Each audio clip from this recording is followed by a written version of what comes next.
Oi, olá, tudo bem, meus amados irmãos? Estamos aqui mais uma vez aqui nessa live. Espero encontrar meus irmãos, todos que vocês estão assistindo. Encontrar todos meus irmãos na graça do Deus Todo-Poderoso. Saúdo meus irmãos com a paz do nosso Deus Todo-Poderoso e a graça do nosso Senhor Jesus Cristo. E que eu não sei como é que estão meus irmãos ou minhas irmãs nesse momento que está assistindo essa live, mas não sei qual está, se você está feliz, se for, graças a Deus, ao Todo-Poderoso, essa é a minha esperança. Mas de todo modo, espero que o Espírito Santo de Deus venha de encontro até você, meu amado irmão, minha amada irmã, através dessa mensagem que temos hoje aqui. O título aqui da nossa mensagem chama-se A Grande Promessa e a Nossa Grande Esperança. A promessa no Deus Todo-Poderoso, por parte do nosso Senhor Jesus Cristo, que veio enviado do Pai para nos dar uma promessa e que nós venhamos a alimentar a nossa esperança na promessa do nosso Senhor Jesus Cristo. Quando o Senhor Jesus esteve aqui na terra, nos deixou uma promessa dizendo: não se turbe o vosso coração, credes em Deus, credes também em mim. Na casa de meu Pai há muitas moradas. Se assim não for, eu vos teria dito, pois vou preparar-vos lugar. E quando eu for e vos preparar lugar, voltarei e vos recebereis para mim mesmo, para que onde eu estou, estejais vós também. João 14, versículo 1 a 3. Ao sair das mãos de Deus, lá na criação, o homem foi criado segundo a imagem de Deus na sua justiça, no seu caráter e no seu propósito. E diz a palavra de Deus: e plantou o Senhor Deus um jardim no Éden na direção do Oriente, e pôs nele o homem que havia formado. Do solo fez o Senhor Deus brotar toda sorte de árvores agradáveis à vista e boas para alimentação. E também a árvore da vida no meio do jardim, e a árvore do conhecimento do bem e do mal. Tomou, pois, o Senhor Deus ao homem e o colocou no jardim do Éden, para cultivar e o guardar. Gênesis capítulo 2, versículo 8, 9 e o versículo 15. Foi do agrado de Deus criar também grandes animais marinhos, como também na terra grandes animais domésticos, répteis, e como também grandes animais selvagens. Ao sair das mãos do Criador, o homem possuía estatura e porte nobre, pois fora criado à imagem e semelhança do Criador, imagem e semelhança na justiça e no caráter. O propósito de Deus haver criado um jardim para que o homem ali habitasse era porque não era da vontade do Criador que ele convivesse no meio das bestas, os grandes animais da terra. Não que isso metesse medo no homem, pois Deus lhe havia dado todo o poder de domínio, mas porque o homem tinha a semelhança do Pai, logo era justo para um ser nobre uma morada nobre, não é mesmo, caríssimos irmãos? Infelizmente, foi ali em meio àquela beleza de habitação que a mulher veio cometer a sua grande estultice, a sua estultice universal, dando seu primeiro grito de emancipação. Isso aconteceu no Éden. Emancipação, no dicionário, quer dizer se libertar do poder do Pai, se libertar-se do pátrio poder. Grito esse que ecoa bem mais forte nos dias de hoje, pelo movimento das mulheres que se dizem ser feministas, pois elas escolheram e escolhem o distanciamento de Deus, nosso Criador. Se o homem não tivesse apoiado essa decisão de sua mulher, Deus teria tomado outra decisão e o mundo não estaria afundado no inferno que está hoje. Quando o grito de decisão daquela mulher ecoou pelo universo e que veio causar comoção no meio da população celestial, e que do homem recebeu apoio, Deus chamou o homem, criado à sua imagem e semelhança, e lhe proferiu esta sentença. Veja só o que o nosso Criador falou para Adão. Ele chamou Adão e disse: Adão, porque destes ouvidos a voz de tua mulher, agora a terra será maldita por tua causa. Em fadigas obterás dela o sustento durante os dias de tua vida. Ela produzirás também cardos e abrolhos, e tu comerás a erva do campo. No suor do teu rosto comerás o teu pão, até que tornes a terra, pois dela tu fostes formado. Porque tu és pó, e importa que ao pó voltes. Gênesis capítulo 3, versículo 17 ao 19.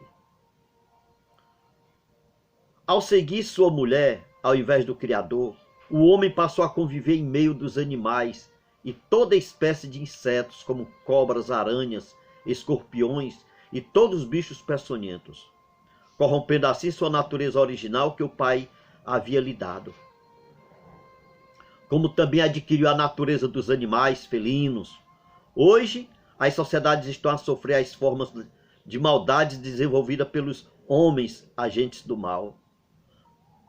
Doenças, pestes, epidemias, guerras e conflitos de nações, no desejo de domínio do homem pelo homem. Infelizmente é assim que está a terra, como um nau a vagar, sem destino, sem um porto seguro. Mas a grande serpente chamada Diabo e Satanás, ao provocar aquele grande lapso na humanidade, provocando o grande conflito entre a criatura e o Criador, achou que não tinha mais salvação para o ser criado. Foi isso que o Satanás pensou quando ele induziu a mulher a se revoltar contra o poder do Pai. Ele achava que não tinha mais salvação para o ser criado. Mas Deus, em meio à sua misericórdia, deu uma grande promessa, prometendo enviar seu Filho para redimir a humanidade. Porque Deus amou o mundo de tal maneira que deu seu Filho unigênito para que todo aquele que nele crê não pereça, mas tenha a vida eterna. João 3,16. Deus pôs por terra a malícia do Satanás, dizendo à serpente: porém inimizade entre ti e a mulher, entre tua descendência e o seu descendente. Este te ferirás a tua cabeça, e tu lhe ferirás o calcanhar. Gênesis 3,15. Se a queda do homem foi gerada pelo diabo por meio de uma mulher desobediente, agora por meio de uma mulher obediente, Deus está levantando o homem. Se foi uma mulher desobediente que fez o homem cair, agora por meio de uma mulher obediente, Deus está levantando o homem. Esse meio é Jesus, que foi enviado por Deus e nascido de uma mulher obediente, que foi Maria. Glória a Deus. Amados, já vimos no livro de João que Jesus foi ao Pai preparar nossas moradas. Ele foi ao Pai preparar nossas moradas.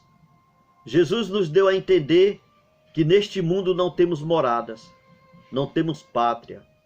Com distanciamento de sua morada original, o homem passou a conviver em meios a contendas, na disputa por território e até pelo domínio de toda a terra. Pois o pecado causou no homem uma cegueira pelas coisas seculares, afastando assim o foco da razão, que é retornar à sua pátria original. Isso é o foco da nossa razão, é voltarmos para a nossa pátria original que Deus tem criado para nós, junto do seu Criador. Jesus disse: vou preparar-vos lugar. Jesus falou: vou preparar-vos lugar.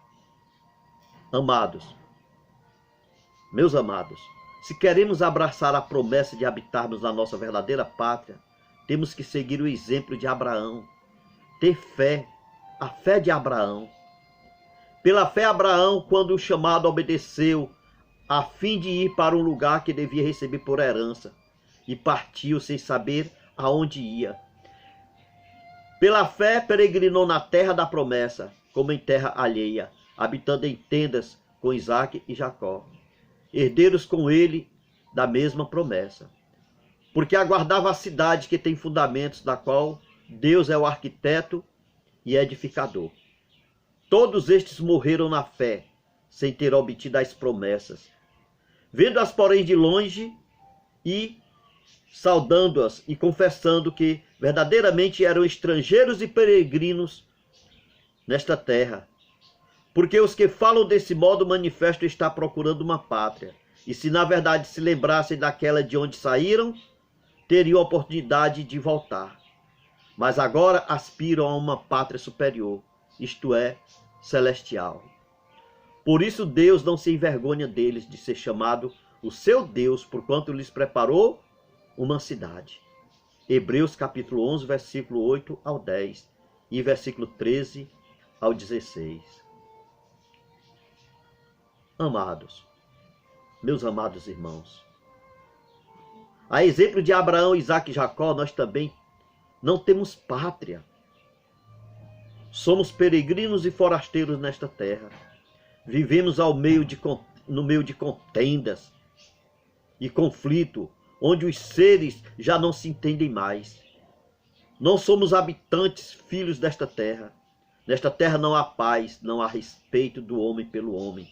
Não há somente, meus amados irmãos, há somente contendas e conflitos. Conflitos ideológicos, conflitos religiosos e conflitos políticos. Ganância financeira, luta por territórios.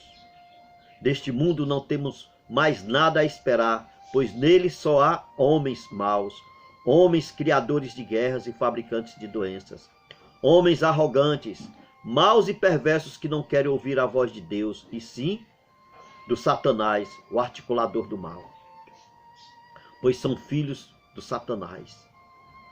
Erguei as vossas cabeças e nos alimentemos da esperança da promessa que o nosso Salvador nos fez.